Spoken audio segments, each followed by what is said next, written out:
여러분들 축복합니다. 인생을 살다 보면 손해를 보는 경우가 굉장히 많습니다. 건강을 손해보기도 하고, 물질로 손해보기도 하고, 직장에서 손해보기도 하고, 만남 속에서 손해를 보는 경우가 허다합니다. 근데 손해를 보면 결정적인 이유가 있어요. 그 이유는 뭐겠습니까? 잘 몰라서 손해를 본다는 거예요. 내가 진작 알았으면 손해를 안 봤을 텐데, 너무 모르니까는 나는 모르게 당하기도 하고 손해를 보기도 하고 잃어버리기도 하고 그런 것 같아요. 근데 또 어떤 사람은 그래요. 모르는 게 약이요 라고 우기지만, 그러한 인생은 현실을 피해서 도망치는 인생에 불과할 필요가 있습니다. 현실을 직시하면 모르는 것을 아는 게 좋지요. 더 나아가서 주님을 안다는 것은 최고의 축복 중에 축복인 줄로 믿습니다. 우리는 예수님을 얼마나 알고 계십니까? 그냥 나린이 나를 도와주신 분이지 라고 생각하고 있으십니까? 오늘 말씀에 보면 이제 예수님과 함께 제자들이 배를 타고 항해하는 내용이 나와 있습니다. 바로 인생이 항해하는 그러한 삶으로 말씀해 주고 있는 것이죠. 오늘 예수님께서 이제 제자들과 함께 배에 오르사 말씀하십니다. 야, 호수 저편으로 건너가자 하시고 항해를 시작합니다. 근데 얼마 안 가서 큰 풍랑이 일어납니다. 일어나면서 대물이 가득하게 넘치기 시작합니다. 걱정이 이만저만이 아닙니다. 위급한 상황이 몰려온 겁니다. 근데 예수님은 편안하게도 배정에서 주무시고 계신 거예요. 아마 제가 봤을 때 코까지 고이신 것이 아닌가 그런 생각이 듭니다. 풍랑이 일어나서 난리치고 그러면 예수님은 그냥 편하게 거의 잠만 주무시는 거예요. 왜 예수님께서 주무셨을까? 이런 생각을 해봐요. 이러신 것 같아요. 한번 너희들 힘으로 한번 항해를 해봐라 하고 주님은 모든 것을 접어버리시고 주무시고 계신 것 같아요. 너희들이 배에서 자란 사람이 아니냐, 물에서 자란 사람이 아니냐, 너희들 힘으로 너희들 능력이 있지, 기술이 있고 한마디로 선수 아니냐, 너희들 힘으로 한번 노를 저어서 항해를 해보거라 하고 주님이 그렇게 하신 것 같아요. 우리는 살다 보니까 나에게 능력이 있어요, 건강도 있어요, 돈도 있어요, 명예도 있어요. 내 힘으로 살릴 때가 많습니다. 내 능력으로 살 때가 많습니다. 그렇게 주님이 오셔서 말씀하십니다. 그래, 너 능력이 있지, 너 힘이 있고 지혜가 있고 재주가 많지, 네 힘으로 한번 해봐. 너 힘이 많다면, 너 건강하다면, 돈도 있다면 네 힘으로 한번 살아봐 하고 하실 때가 있습니다. 그러나 감당할 수 없는지 제자들은 죽겠습니까? 예수님을 깨우기 시작합니다. 왜? 대물이 막혀오는 겁니다. 큰일 났어요. 도저히 감당할 수 없으니까 예수님을 깨우기 시작하는 겁니다. 왜 그러면 고난에 주무시는 예수님을 깨우고 있는 것일까요? 이렇게 생각할 수 있습니다. 우리 주님이 풍랑 속에 그만 죽으실까봐 주님을 도와주시려고, 주님을 도와주려고 깨우는 것이 아닌가 그런 생각이 들기도 하고요. 아니면 자기들이 죽겠으니까 주님께 도움을 청하려고 주님을 깨운 것이 아닌가 그런 생각이 들어요. 아마 이 말이 맞는 것 같아요. 자기들이 죽겠으니까 더 이상 길이 없으니까 주님께 요청하려고 도움을 받으려고 예수님을 깨우게 된 줄로 믿습니다. 그러자 주님이 잠에서 깨사 바람과 물결을 꾸짖습니다. 바람과 파도야, 물결아, 잠잠해 지거라 하고 주님이 명령하신 것 같아요. 그러자 즉시 바람과 풍랑과 모든 물결이 잠잠해지는 겁니다. 그리고 예수님께서 제자들에게 말씀하십니다. 너희 믿음이 어디 있느냐? 라고 주님이 말씀을 하셨죠. 사실 예수님은 이 모든 상황을 다 알고 계셨어요. 응? 알고 계셨어요. 풍랑이 일어나는 거, 그들이 죽겠으니까 나를 깨운 것도 주님이 알고 계셨단 말이죠. 근데 예수님은 제자에게 믿음이 궁금했던 것 같아요. 이들이 과연 믿음이 있는 것인가 없는 것인가, 그것이 굉장히 예수님이 궁금했던 상황이신 것 같아요. 근데 아니라 다를까 역시 믿음이 없는 거예요. 우리가 살다 보면 예수 믿고 주님 앞에 나오긴 하지만은 평소에 내가 믿음이 큰 것 같아요. 믿음이 매우 좋은 것 같아요. 근데 위급한 일이 나에게 왔을 때, 나에게 어려움이 왔을 때, 질병이 고통이 왔을 때, 어마어마한 사건이 터졌을 때 보니까 믿음이 없는 거예요. 믿음이 없으니까 어찌할 줄 모르고요. 발을 걷어버리고 난리치고 외치고 소리치고 막 그러는 거예요. 여러분, 어려움이 닥치면 믿음이 없어진 것 같아요. 왜 그럴까요? 첫째, 진정 예수님을 몰랐다는 거예요. 25절을 보면 예수님이 물결을 향해 명하여 잠잠해지니까 저가 위기에 바람과 물을 명함에 순종하는 거 하거라 하고 이렇게 말씀하시죠. 예수님이 누군지를 몰랐어요. 알았더라면 바람이 순종하고 물결이 순종하고 만물이 순종하는 거 당연한 거지요. 예수님이 말씀하시는데, 예수님께서 명하시는데 순종 안 할 자가 어디 있겠습니까? 물결도 순종하고 바람도 순종해서 잠잠해지는 거 역시 똑같이. 근데 이 사실을 몰랐어요. 우리 여기서 배울 것이 있습니다. 순종하면 잠잠해진다는 거예요. 할렐루야. 물결도 잠잠해지고 내 인생의 파도, 내 인생의 물결, 내 인생의 풍랑, 하나님께 순종하면, 말씀에 순종하면 잠잠해진다는 거예요. 순종하지 못하니까 여전히 풍랑 속에 내 인생이 힘들어요. 고통 속에 내 인생이 어려움을 겪고 있어요. 순종하지 못하니까 늘 인생의 바람이 불고 풍랑의 바람이 불고 역경의 바람이 불어온다 이 말이죠. 그러나 순종하면 인생의 풍랑이 잠잠해질 줄로 믿습니다. 내가 하나님 말씀에 순종하면 인생의 고난의 알람바람 즉시 잠잠해지는 것입니다. 인생의 불같은 시련 물러갈 줄로 믿습니다. 두 번째, 예수님이 함께하고 계신다는 사실을 전혀 몰랐어요. 이 말은 전능자께서 함께 계심을 그들이 몰랐던 거지요. 전능하신 분이 함께 계신다면 두려울 것이 없습니까? 겁날 게 어디 있겠습니까? 전능하신 하나님이 나와 함께 계신다는 내가 알고 있고 믿는데 내가 왜 두렵고 겁날 수 있겠습니까? 근데 그들은 주님이 옆에 있음에도 불구하고 이분이 누군지, 이분이 하나님인지를 이건 몰랐어요. 믿지 못하는 거죠. 믿지 못하니까는 두려워서 겁나서 죽을까봐 소리치고 외치게 된 것입니다. 하나님께서 여호수아를 명하여 모세의 후계자로 삼으셨습니다. 모세가 죽지요. 사명을 마치고 하나님께 갑니다. 이제 이스라엘 백성을 누가 인도합니까? 하나님이 여호수아를 세워가지고 이스라엘 백성을 이끌도록 하십니다. 근데 하나님이 오셔서 여호수아에게 말씀하십니다. 너는 강하고 담대하라. 또 강하고 담대하라. 강하고 담대하라 세 번 말씀하셨어요. 그만큼 여호수아는요, 그 직분을 맡았을 때 마음이 두려웠을 거예요. 내가 과연 모세같이 이 백성들을 인도할 수 있을 것인가? 내가 과연 모세처럼 나로 이 사람들을 어떻게 인도할 수 있을 것인가? 하고 마음의 중압감, 부담, 두려움이 있었을 거예요. 그래서 하나님이 오셔서 얘기하십니다. 너는 강하고 담대하라. 내가 모세와 함께 했던 것처럼 너와 함께 하겠다. 하나님이 함께 하시면 두려움이 물러갑니다. 걱정이 물러갑니다. 환난의 바람 아무것도 아닌 줄로 믿습니다. 1944년으로 돌아가서 옛날 독일 나치가 서방 세계와 유럽 세계를 힘들게 했던 기억이 우리는 방송을 통해서 옛날 역사를 통해서 알고 있어요.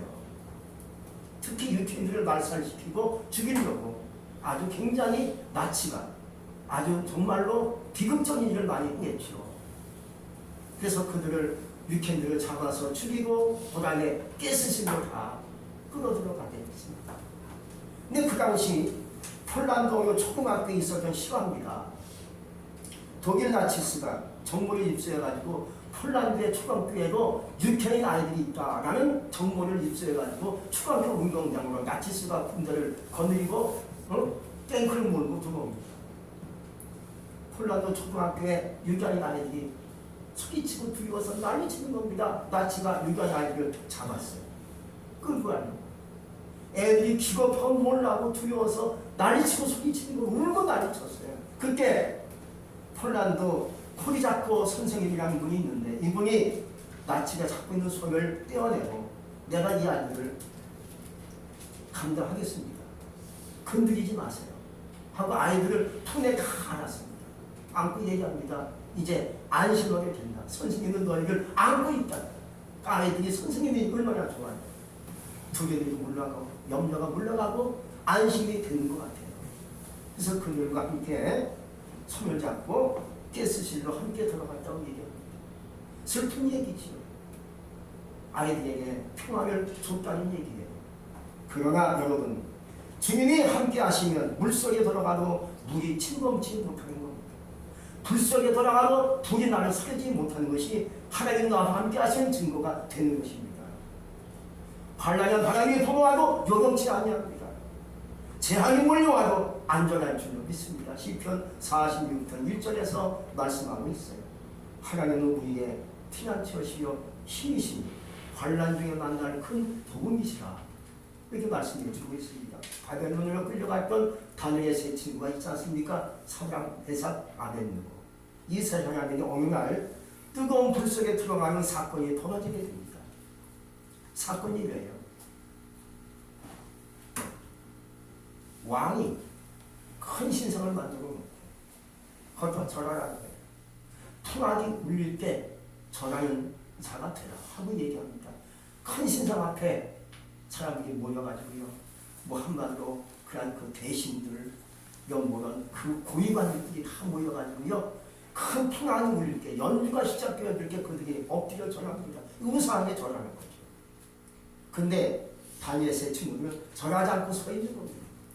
만약에 절하지 아니하면 뜨거운 불 속에 들어갈 줄 알아라. 뜨거운 불 속에 들어가면 죽는 거죠. 제 친구들은 절하지 않는 겁니다. 우리는 하나님을 믿는 사람입니다. 어찌 물과 불 속에 들어가겠습니까? 들어가도 우리는 한마디로 주님이 지켜주시겠지만 우리는 죽어도 좋습니다. 하나님 믿는 백성입니다. 우리는 절하지 않습니다. 라고 고백하죠. 그러자 왕이 화가 나가지고요. 군대를 군사를 옆에 이끌어가지고 그 세 사람을 불 속에 집어넣게 합니다. 얼마나 불이 뜨거운지 함께 옆에서 잡고 있는 군사 둘이 다 죽어요. 세 사람이 불 속에 들어갔는데 가만히 보니까 불 속에 네 사람이 왔다 갔다 하는 거예요. 왕이 놀래가지고 아니 세 사람이 들어간 거 어찌 네 사람이 왔다 갔다 하느냐. 그 하나님이 누구겠습니까? 주님이신 줄로 믿습니다. 성경에 나와 있는 얘기예요. 다시 왕이 명합니다. 세 사람을 나오게 하라. 세 사람은 나오라. 명하니까 세 사람이 나오는데요. 머리털 하나, 눈썹 하나 끄지 않고 그대로 나오고 불탄 냄새가 없는 채로 나옵니다. 여러분, 불 속에 돌아가는 주님의 나와 함께 하시면 불이 나를 태우지 못하는 역사가 일어나게 되어 있어요. 여러분, 우리는 지금 예수 믿는 나와 함께 하신다는 사실을 믿으십니까? 예수님이 언제든지 내 곁에 계신다는 사실을 믿으시면 아멘하시기를 축복합니다. 예수님이 나와 함께 계심을 믿으면 나의 인생의 바람은 시원한 바람으로 느껴질 거예요. 또 나에게 일어나는 인생의 풍랑, 이 풍랑이 아니라 빠르게 전진할 수 있는 계기가 될 것입니다.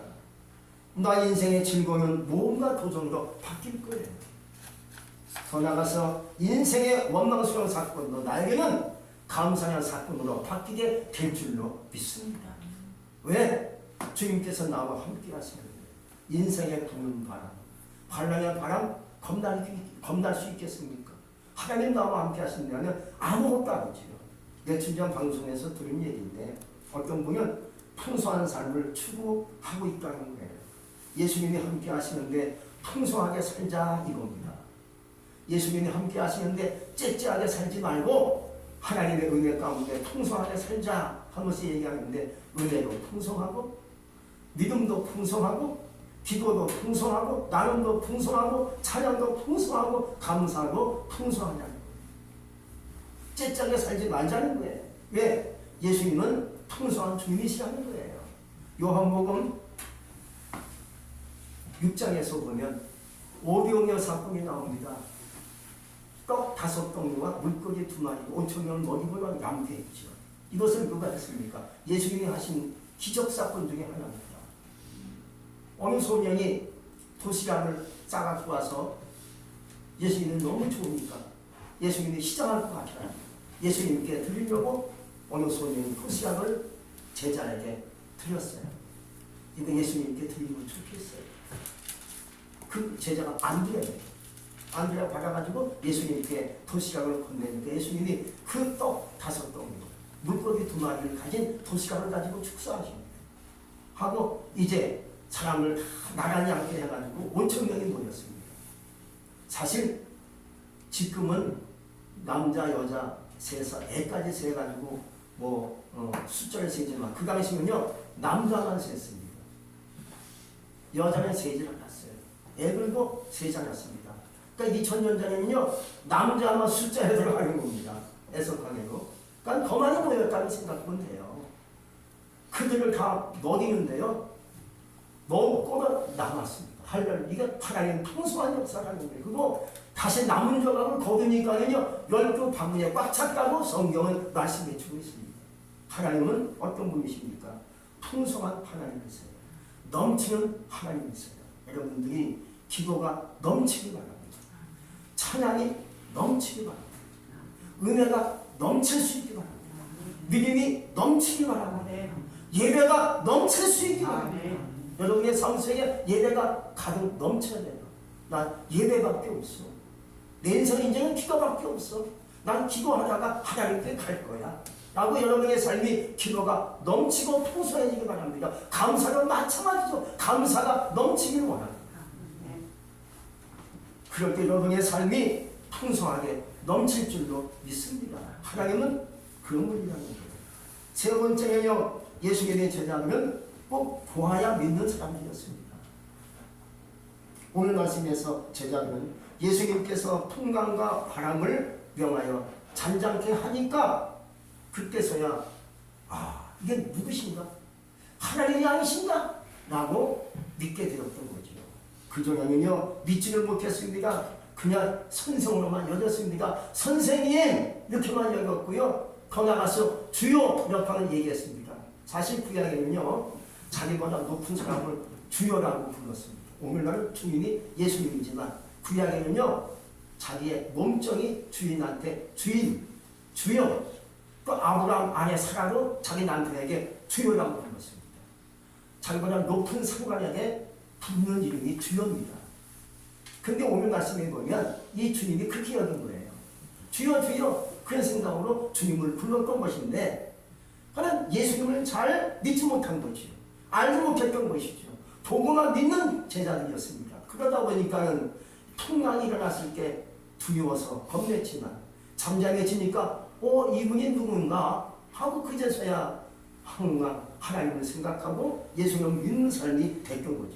이런 사람들은요 언제든지 낙심의 풍랑이 일어납니다.